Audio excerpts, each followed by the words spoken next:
Hi hello నమస్తే welcome to LP news. నేను తరి రాజశేఖర్. కన్న కొడుకుని హతమార్చిన తండ్రి. కామారెడ్డి జిల్లా రూరల్ దేవనపల్లి పోలీస్ స్టేషన్ పరిధిలో ఉగ్రవాయి సమీపంలో వ్యక్తి చనిపోయాడని సమాచారం మేరకు గత నెల 30న అక్కడికి వెళ్లి పరిశీలించగా అతని వయస్సు 25 సంవత్సరాలని అనుమానాస్పద మృతిగా భావించామని, కానీ అదే రోజు ఒక వ్యక్తి తను నేరం చేసి ఉన్నానని లొంగిపోవడం జరిగిందని తెలపగా అట్టి వ్యక్తిని విచారించగా తన పేరు కోదండరాం సాయిలు, కోసంగి కాలనీ అని, చనిపోయిన వ్యక్తి తన కొడుకు కోదండరాం రాజు అని దర్యాప్తులో భాగంగా లోతుగా విచారించగా మృతుడు కోదండరాం రాజు ఎటువంటి పని చేయలేక తాగుడుకు బానిసై ప్రతిరోజు మద్యం తాగుతూ తన తండ్రి సాయిలు, తల్లి సాయవ్వ మరియు 2 చెల్లెళ్లను ఇష్టం వచ్చినట్టు తిట్టడం కొట్టడంతో కోదండరాం సాయిలు కామారెడ్డికి చెందిన అనిల్ అనే వ్యక్తితో కలిసి తన కొడుకు రాజును చంపుటకు అందుకు అనిల్కు 1 లక్ష రూపాయల సుపారీ మాట్లాడుకున్నాడు. వారితో మాట్లాడుకున్న పథకం ప్రకారం తేదీ 29 నాడు రాత్రి మృతుడు రాజుకు బాగా మద్యం తాగించి అనిల్ యొక్క మోటార్ సైకిల్పై ఎక్కించుకొని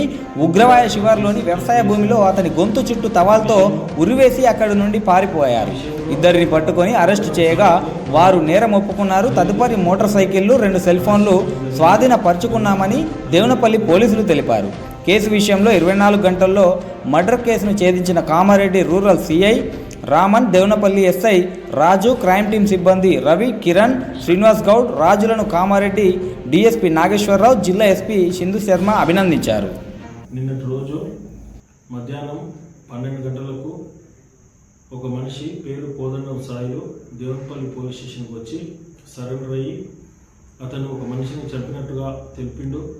దాంతో అతని స్టేట్మెంట్ని రికార్డ్ చేసి ఆ ఉగ్రవాయి శివారులోకి వెళ్ళి చూడగా నిజంగానే ఒక మగ వ్యక్తి పేరు కోదండం రాజు, వయసు 25 సంవత్సరాలు, అతను చనిపోయి ఉగ్రవాయి శివారులో పడి ఉన్నాడు. అటు డెడ్ బాడీని రికవరీ చేయడం జరిగింది.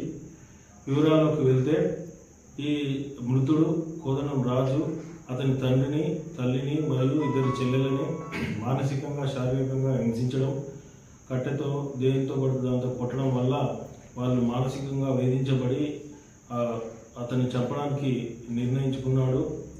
కోదండం సాయిలు నిర్ణయించుకొని అనిల్ అనే ఒక వ్యక్తితో సుపారీ మాట్లాడుకొని అతన్ని మొన్నటి రోజు 29వ తారీఖు రాత్రి 9 గంటలకి అతన్ని తీసుకెళ్లి నవాబ్ వెంచర్లో అన్కాన్షియస్ అయ్యేదాకా మద్యం తాగించి అన్కాన్షియస్ అయిన తర్వాత అతన్ని ఒక బండిపైన కూర్చోబెట్టుకొని తీసుకువెళ్ళి ఉగ్రవాయి శివారులో SH11కి కొద్ది దూరంలో పొలాల్లో అన్కాన్షియస్ అయిన మనిషిని పడుకోబెట్టి రాజును టవల్తో గొంతు చుట్టూ చుట్టి ఉరిపెట్టి ఊపిరాడకుండా చేసి చంపివేసినారు.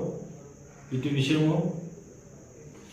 విషయంలో కోదండం సాయిల్ని మరియు అనిల్ని ఇద్దరిని అరెస్ట్ చేయడం జరిగింది. రిమాండ్కు తరలించడం జరుగుతుంది.